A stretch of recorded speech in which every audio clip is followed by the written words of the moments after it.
శ్రీ సచ్చిదానంద సద్గురు సాయినాథ్ మహారాజ్ की जय। సద్గురు శ్రీ సాయినాథుని శరత్ బాబూజీకి జై। శరత్ చంద్రికలు మొదటి భాగం నిష్ఠా సబూరి। రాధాబాయి దేశ్ముఖ్ అని ఒక ముసలమ్మ ఉండెను। ఆమె కాశోబా దేశ్ముఖ్ గారి తల్లి। బాబా ప్రఖ్యాతి విని ఆమె సంగమనేరు గ్రామ ప్రజలతో కలిసి షిరిడీకి వచ్చెను। బాబాను దర్శించి మిక్కిలి తృప్తి చెందెను। ఆమె బాబాను గాఢంగా ప్రేమించెను। బాబాను తన గురువుగా చేసుకొని ఏదైనా ఉపదేశమును పొందవలనని మనోనిశ్చయము చేసుకొనెను। ఆమెకి ఇంకేమీయూ తెలియకుండెను। బాబా ఆమె సంకల్పమును ఆమోదించక తనకు మంత్రోపదేశము చేయనిచో ఉపవాసముండి చచ్చెదనని మనోనిశ్చయము చేసుకొనెను। ఆమె తన బసలోనే ఉండి భోజనము నీరు మానివేశెను। అట్లు 3 రోజులు గడిచెను। ఆమె పట్టుదలకు నేను శ్యామ భయపడి ఆమె పక్షమున బాబాతో ఇట్లాంటిని, దేవా, మీరేమి ప్రారంభించితిరి? నీవనేక మందిని ఇచ్చటకు ఈడ్చెదవు, ఆ ముదుసలిని నెరిగియే ఉందువు। ఆమె మిక్కిలి పట్టుదల కలది, ఆమె నీపై ఆధారపడి ఉన్నది। ఆమె చచ్చు వరకు ఉపవసించ నిశ్చయించుకొని ఉన్నది। నీవు ఆమెను అనుగ్రహించి ఉపదేశం ఇచ్చున్నంత వరకు ఆమె తన నిరాహార దీక్షను మానదు। ఆమెకేమైనా హాని జరిగినచో ప్రజలు నిన్నే నిందించెదరు। నీవు తగిన ఆదేశం ఇవ్వకపోవుటచే ఆమె చచ్చినదని లోకులనెదరు। కాబట్టి ఆమెను కరుణింపుము, ఆశీర్వదించుము, ఆమెకు తగిన దారి చూపుము। ఆమె మనోనిశ్చయమును చూచి బాబా ఆమెను పిలిపించి ఈ క్రింది విధముగా బోధించెను। ఓ తల్లి, నీవు అనవసరమైన యాతనకేల పాలుబడి చావును కోరుచున్నావు। నీవు నిజముగా నా తల్లివి, నేను నీ బిడ్డను। నా యందు కనికరించి నేను చెప్పినది పూర్తిగా వినుము। నీకు నా వృత్తాంతమును చెప్పెదను, నీవు దానిని బాగా వినినచో నీకిది మేలు చేయును। నాకొక గురువు ఉండెను। వారు గొప్ప యోగీశ్వరులు, మిక్కిలి దయార్థ హృదయులు। వారికి చాలా కాలము శుశ్రూష చేసి తిని, కానీ నా చెవిలో వారే మంత్రము ఊదలేదు। నాకు వారిని వదిలిపోవ తలంపే లేకుండెను। నేను వారితోనే యుండుటకు, వారి సేవ చేయుటకు, వారి వద్ద కొన్ని ఉపదేశములను గ్రహించుటకు నిశ్చయించుకుంటిని। కానీ వారి మార్గము వారిది, వారు నా తల గొరిగించిరి, నా నుండి 2 పైసలు దక్షిణ అడిగిరి। నేను దానిని వెంటనే వారికి సమర్పించి తిని, మీ గురువుగారు పూర్ణకాములైనచో వారు మిమ్మలను దక్షిణ అడగనేలా, వారు నిష్కాములని ఎట్లా అనిపించుకొందురు అని నీవడగవచ్చును। దానికి సమాధానము సూటిగా చెప్పగలను, వారు డబ్బును లక్ష్య పెట్టేవారు కారు। ధనముతో వారు చేయునదేముంది?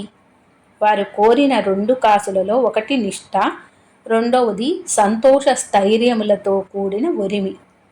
నేను ఈ 2 వారికి అర్పించి తిని, వారు ప్రసన్నులయ్యిరి। శ్రీ సాయి సచ్చరిత్ర నుండి। గురువుగారు, బాబా దక్షిణ అడిగిన 2 పైసలలో నిష్ఠ 1।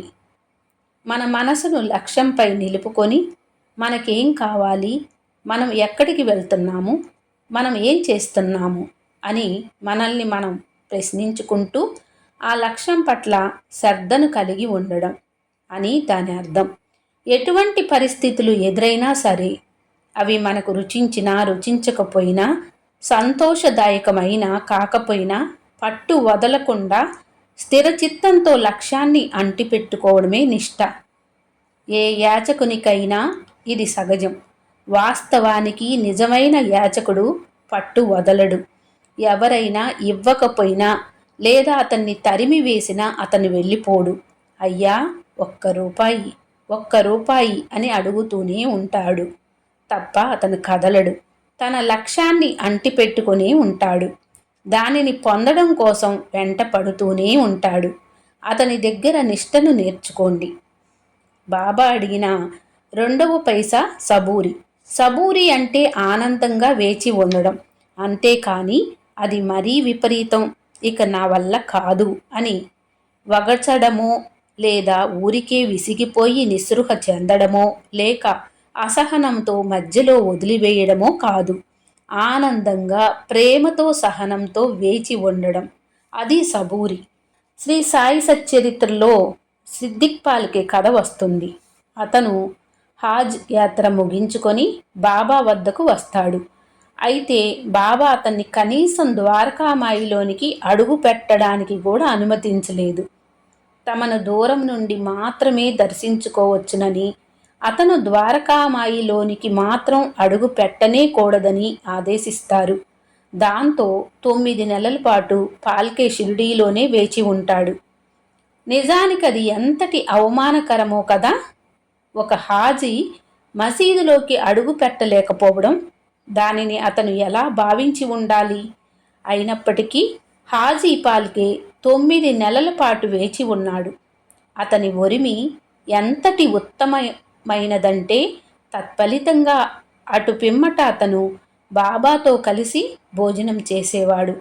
చాలా కొద్ది మందికి, కేవలం 9 లేక 10 మందికి మాత్రమే ద్వారకామాయిలో కూర్చొని బాబాతో కలిసి భోజనం చేయడానికి అనుమతి ఉండేది. అయినా వారిలో ఒకరిగా పాల్కే ఎన్నుకోబడ్డాడు. అంతకుముందు ఎంతగానో అగౌరవపరచబడినటువంటి వ్యక్తి, అదే అందరూ అనుకునే అగౌరవం, ఆ తర్వాత ఎంతగానో గౌరవించబడినాడు.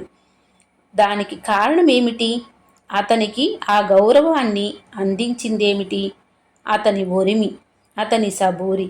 అతని సబూరికి ఆధారభూతమైనది ఏమిటి? అతని ప్రేమ. నేను కనీసం ద్వారకామాయిలోనికి అడుగు కూడా పెట్టడానికి లేదు, ఇక నేను షిరిడీలో ఉండవలసిన అవసరం ఏముంది? అలా అతను ఎప్పుడూ ఆలోచించలేదు. బాబా అతన్ని ఎందుకు అలా వేచి ఉండేటట్లు చేస్తున్నారో అతనికి తెలుసు.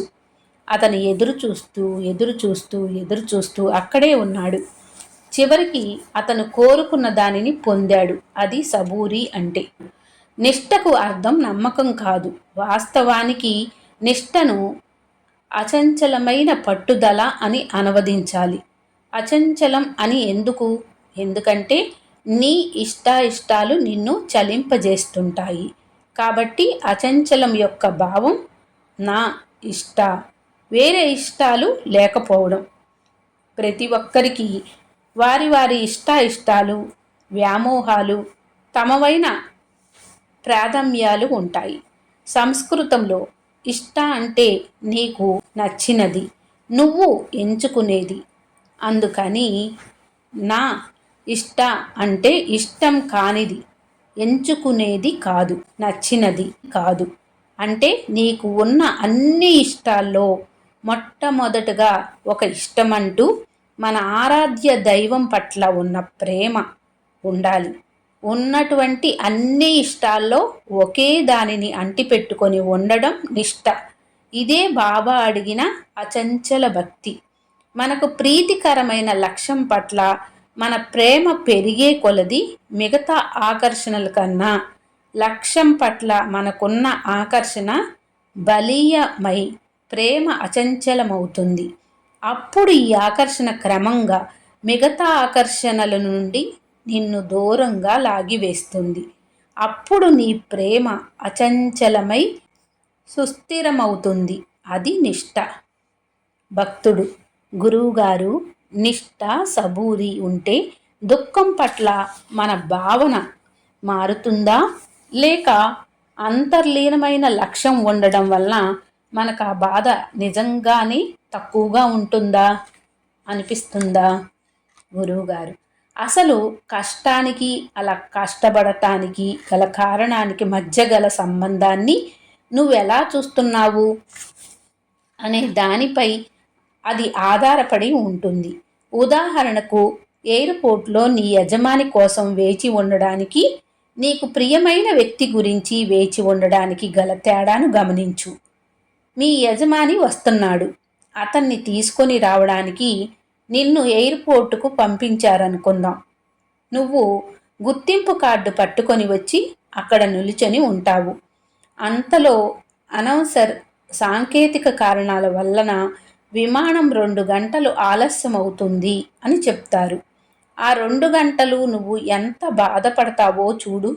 వేచి ఉండడం వలన నువ్వు విసుగు, చికాకులకు గురి అవుతావు. ఆ 2 గంటల సమయం ఎప్పుడెప్పుడు అయిపోతుందా అని అసహనంగా ఉంటావు. కానీ అదే నీకు ఇష్టమైన వ్యక్తి వచ్చే విమానం 2 గంటలు ఆలస్యమైందనుకో, నువ్వు వేచి ఉండవలసినప్పటికీ ఆ కష్టం వేరే రకమైనది. అది ఒక రకంగా నీకు సంతోషాన్నే కలిగిస్తుంది. అదే నీ యజమాని విషయంలో నువ్వు అక్కడ వేచి ఉండకపోతే నువ్వు ఉద్యోగాన్ని పోగొట్టుకోవలసి వస్తుంది. నువ్వు అక్కడ ఉండకపోతే ముందు ముందు దాని పరిణామాలు చాలా ఉంటాయి. కానీ ఇక్కడ ఎటువంటి పర్యవస్థానాలు ఉండవు. నువ్వు కోల్పోయేదంటూ ఏమీ ఉండవు. విమానం 4 గంటలు ఆలస్యమైనా సరే నువ్వు అక్కడ ఉంటావు. ఎందుకని? ఎందుకంటే విమానం వచ్చిన తర్వాత మన ప్రియమైన వ్యక్తిని మనం చూసినప్పుడు మనం ఎంతగా ఎదురు చూసామో అంతగా ఆనందిస్తాము. ఆ 2 గంటల సమయం ఎదురు చూడడం సబబుగా అనిపిస్తుంది. ఇబ్బంది ఉండదు. అక్కడ నిలబడి ఉండటాన్ని నువ్వు ఆనందిస్తావు. కాబట్టి వేచి ఉండడాన్ని కూడా నువ్వు ఆనందిస్తావు. నా ప్రియమైన వ్యక్తిని చూడబోతున్నాను అన్న ఊహే నీకు ఆనందాన్నిస్తుంది. అలా ఎదురు చూడడం కూడా ఎంతో పరవశింపజేస్తుంది. మనం దానిని ఆస్వాదిస్తాము. నిజానికిది వేచి ఉండడం యొక్క లక్ష్యాన్ని సంపూర్ణంగా మార్చివేస్తుంది. నిజానికది వేచి ఉండడం లాగా ఉండదు. అది ఎదురు తెన్నులు చూడడంలా ఉంటుంది. మీకు ఈ రెండింటికి తేడా తెలుసు కదా. మనకు ప్రియమైన వ్యక్తి కోసం ఎదురు తెన్నులు చూడడం అది నిజమైన సబూరి. నా ఇష్ట అంటే ఇష్టం అనేది లేకపోవడం. అక్కడ నా ఇష్టం అంటూ ఉండదు. నీ ఇష్టం అంటూ, నీ ఎంపికంటూ ఉండదు. నువ్వు ఎందుకు వచ్చావు అన్న విషయాన్ని అన్ని వేళలా గుర్తుంచుకొని నీ లక్ష్యాన్ని దృష్టిలో పెట్టుకొని ఎల్లప్పుడూ మనసును దానిపై లగ్నం చేయడమే నిష్ఠ. సదా సర్వదా ఆ జాగరూకత, ఆ జాగ్రత్త, ఆ ఏకాగ్రత అది నిష్ఠ. మనకు ప్రియమైన వ్యక్తి ఒకరు రైలులో వస్తున్నారు. అతన్ని కలుసుకోవడానికి రైల్వే స్టేషన్లో ఉండాలి అనుకున్నామనుకోండి. ఆలస్యం కాకుండా ఉండాలని రైలు వచ్చే సమయానికన్నా గంట ముందే మనం స్టేషన్కి వచ్చేస్తాం. అతన్ని చూడాలని ఎంతగానో ఎదురు చూస్తూ మనం ఆనందంగా వేచి ఉంటాం. అది సబూరి. అలా వేచి ఉన్నప్పుడు అతన్ని స్వాగతించే క్రమంలో మనం కొన్ని పనులు చేయవలసి ఉంటుంది. రైలు వచ్చే ప్లాట్ఫారం గురించి వాకబు చేయాలి. రైలు వచ్చే సమయం ఏమిటో కనుక్కోవాలి.